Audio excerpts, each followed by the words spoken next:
Olá, tudo bem? Meu nome é Daniel Fincati Fará e hoje eu vou falar um pouco sobre o design do nosso jogo de RPG, as inspirações que a gente usou e explicar um pouquinho sobre a história e os personagens que fazem parte do nosso projeto. Começando pela inspiração e a base criativa, né, quando a gente começou a desenvolver o nosso jogo, a gente buscou referências em dois sistemas de RPG específicos que marcaram bastante. O primeiro é um clássico Dungeons and Dragons, D&D, e o segundo é um pouco menos conhecido, mas no Brasil é gigante, chama Ordem Paranormal, o RPG brasileiro. Esses dois universos serviram como base criativa, especialmente no modo como eles trabalham liberdade de escolha, a progressão do jogador e os elementos clássicos de fantasia. A partir disso, a gente tentou fazer para que o nosso jogo tivesse aquele sentimento de exploração, de enfrentar desafios e construir o seu próprio caminho. É algo presente muito nesses RPGs. Agora, começando a falar do jogo em si, nós temos o design do jogo e as classes. No nosso jogo, a gente vai poder escolher entre 6 classes: Cavaleiro, o Mago, o Elfo, o Arqueiro, o Viking e o Berserk. Essas classes servem mais para ter esse aspecto mais narrativo e de identidade da pessoa que está jogando do que pela mecânica. A escolha de classe não altera diretamente a gameplay, mas dá ao jogador um senso maior de liberdade, personalização e criação. Igual acontece muito nos RPGs clássicos, que você veste o papel do personagem, né? Então, aqui o foco é deixar o jogador se sentir, né, mesmo naquele universo. E ele pode criar um personagem que mais combina com ele. Agora falando dos itens e interações com NPCs, a gente acabou trazendo das nossas inspirações ditas anteriormente alguns itens clássicos, como a poção de vida, que é praticamente um símbolo de RPG, e uma mecânica, que é a liberdade de conversar com os NPCs, os personagens não jogáveis. Esse pessoal, os NPCs, eles ajudam a deixar o jogo mais vivo e mais próximo da experiência tradicional do RPG de mesa, onde falar com as pessoas, buscar dicas, explorar diálogos faz parte da aventura. No caso do nosso jogo, os NPCs acabam dando um pouco mais do contexto da história do lugar que a pessoa está presente. Bem, agora falando dos chefões e da progressão do jogador em si, assim como nos RPGs mais famosos, o nosso jogo também tem chefões. Cada chefão tem a vida própria, um valor de ataque diferente e variações reais de dificuldade, sendo os 4 primeiros chefes mais fáceis e o último e quinto chefe mais difícil. À medida que o jogador avança na história, ele também vai ficando mais forte, seja pela experiência adquirida na parte da luta, ou pelos itens obtidos no caminho, no caso as poções. E é claro, como eu disse, o chefão final é sempre mais forte. Isso é uma referência direta aos RPGs clássicos, onde também tem aquela preparação, aquele sentimento de última batalha, que exige estratégia e um pouco mais de sorte. Falando em sorte, agora eu vou falar um pouco sobre o dado de 20 lados. Uma das coisas mais legais que a gente conseguiu implementar no nosso jogo, e se baseando fortemente nos 2 RPGs citados anteriormente, foi o dado de 20 lados. No nosso jogo, ele apresenta 2 funções principais. A primeira função é determinar a força do seu ataque, ou seja, quando você ataca o chefão, o dado roda e define se o seu golpe vai ser mais forte, médio ou mais fraco. Isso traz aquela imprevisibilidade típica dos RPGs de mesa.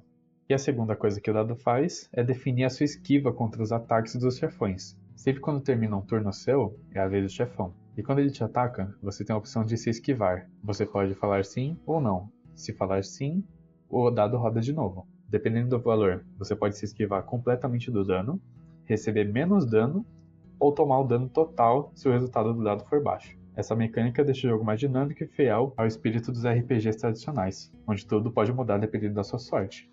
Agora que a gente já falou de alguns tópicos específicos, está na hora de falar das histórias e dos personagens. No nosso RPG, não tem muita história. O jogador começa mais fraco, explorando o mundo, e ele começa no centro do mapa.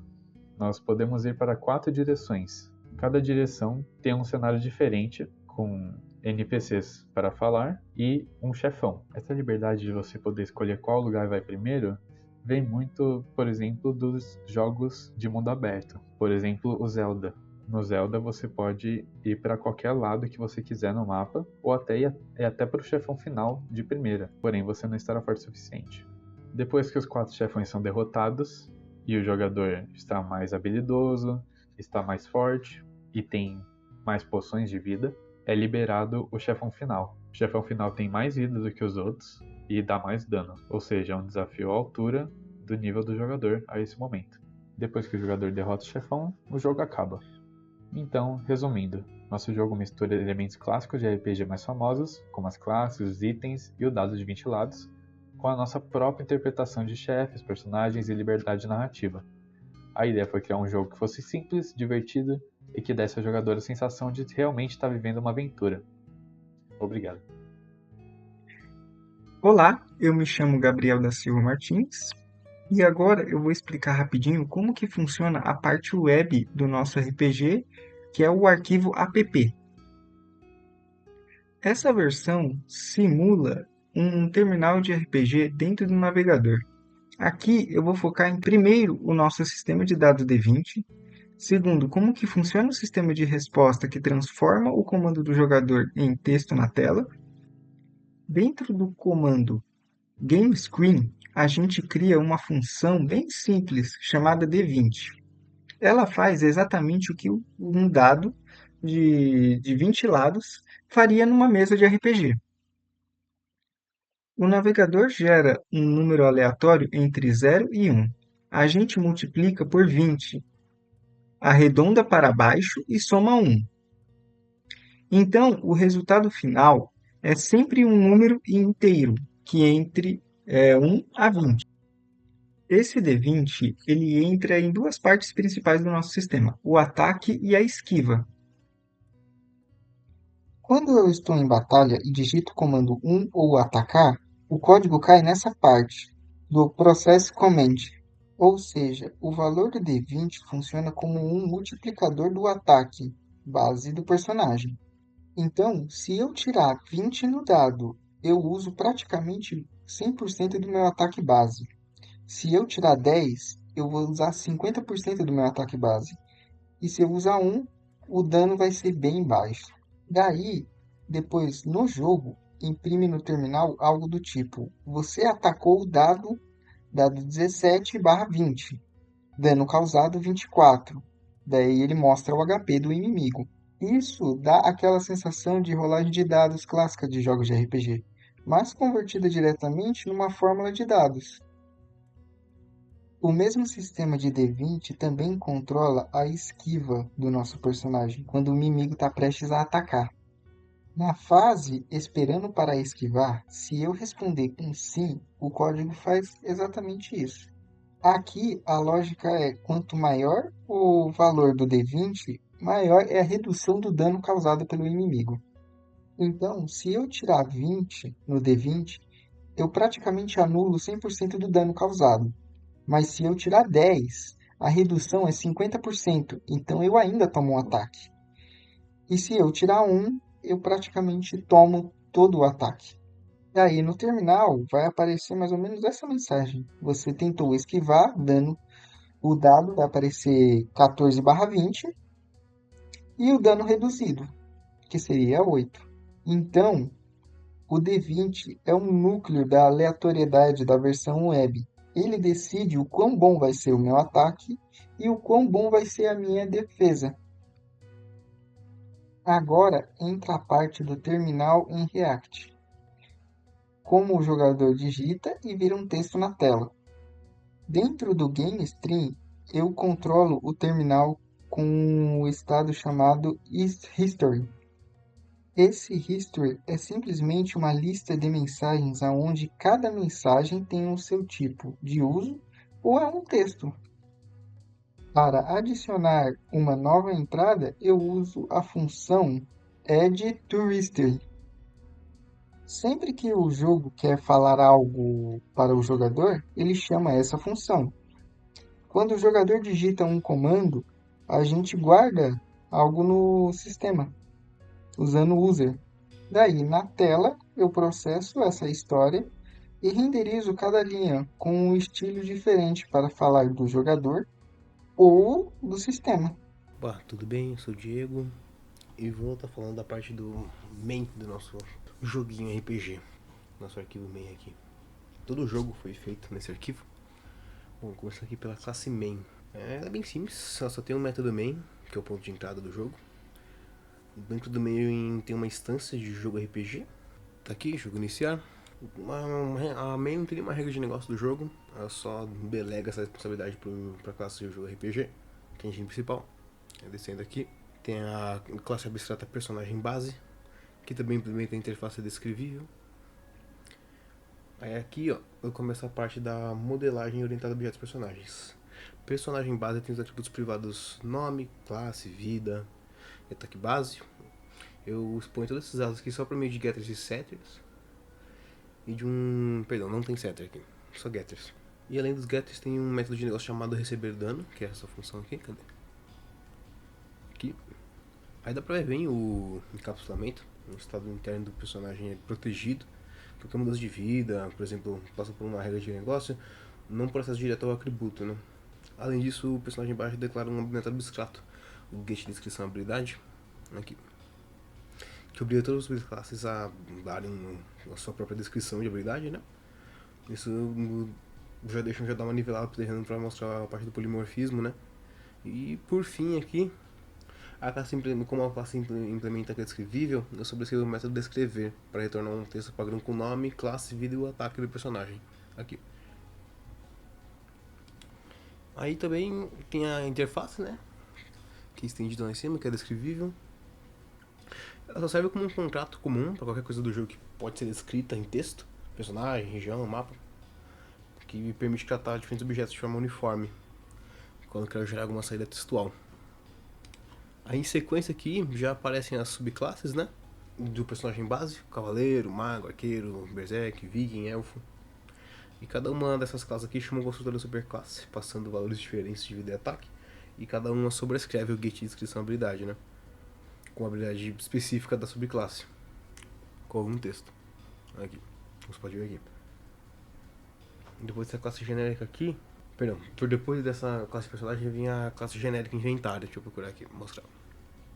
Aqui, classe genérica inventário. Vai representar o inventário, né? Que você pode armazenar qualquer tipo de item do jogo internamente. A gente usou uma list genérica como coleção para guardar os itens. A classe tem metas para adicionar, remover, verificar se está vazio e obter uma lista somente de leitura dos itens. Ao retornar, né, uma lista imutável, a gente protege a estrutura interna. Já como é uma lista imutável, não pode alterar. Acaba reforçando a ideia de encapsulamento também no inventário. Além disso, também a gente definiu um método estático genérico, o imprimir lista. Cadê? Eu acho aqui, pra mostrar. Aqui embaixo, imprimir lista. Que sabe imprimir qualquer lista de qualquer tipo. Aqui a gente vai estar implementando bem o uso de genérico, tanto na classe quanto no método. Aí depois vem a classe região, que também é implementada descrevível. Ela vai modelar uma região do mapa com 3 atributos privados, o nome, a descrição e se tem um chefe. O construtor vai receber esses dados, a gente vai expor apenas o que é necessário por meio de getters, né, como guia de nome, tem chefe, no método escrever. E aí vai montar um texto, combina o nome da região, a descrição, avisa se há uma presença ameaçadora, né, quando existe um chefe. Essa descrição acaba contribuindo diretamente pro clima e o enredo do jogo, né. Logo depois vai aparecer a classe mapa, cadê? Deixa eu ver se eu acho aqui. Aqui a gente vai usar uma lista região para representar as regiões do mundo, né, do jogo. Um exemplo de composição, onde o mapa é formado por várias instâncias de região.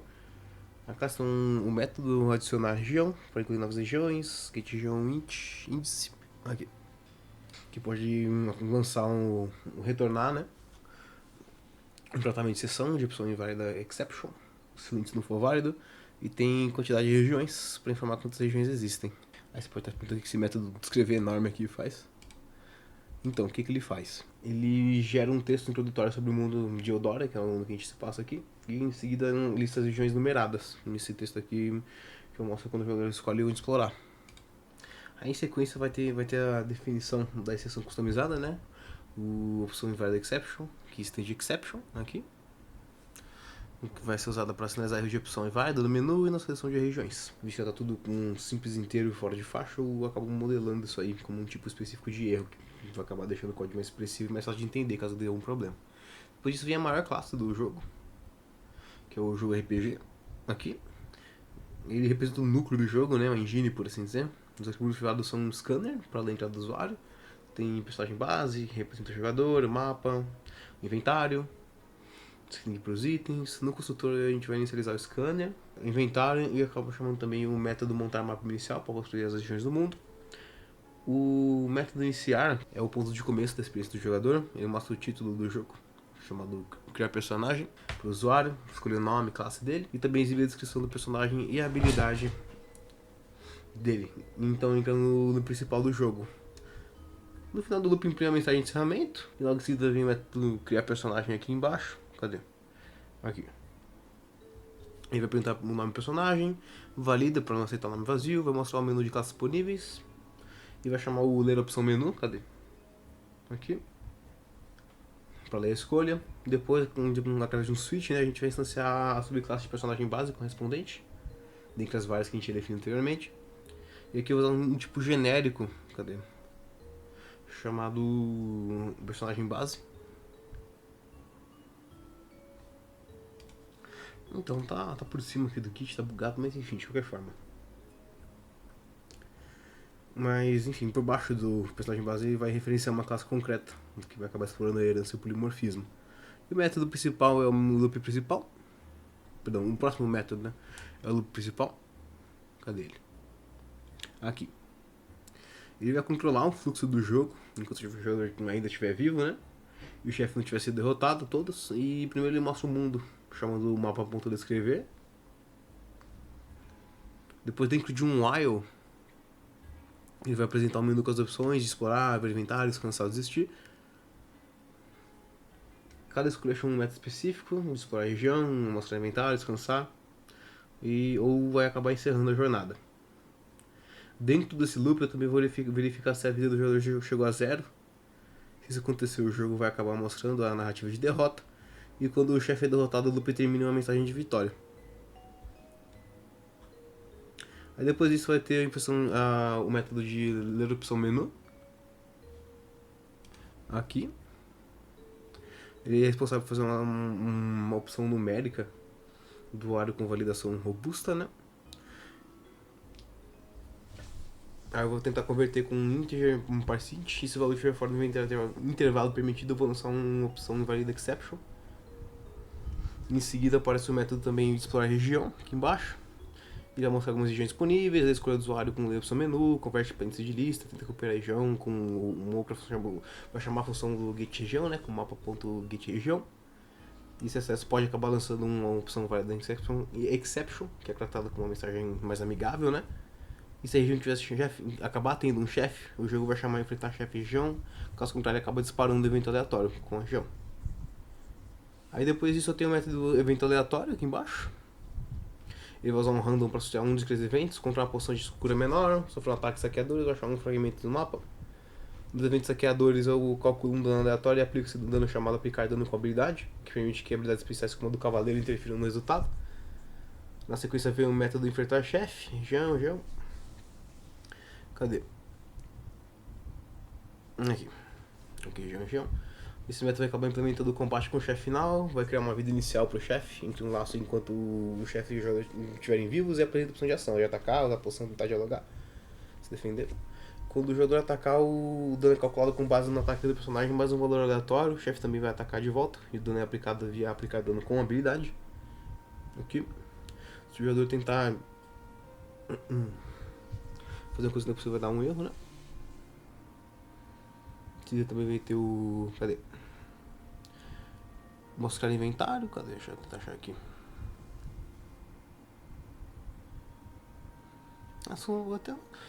Vai estar junto aqui com as outras funções finais, né? Aqui, mostrar inventário. Vai ter a função de descansar. A função de usar poção.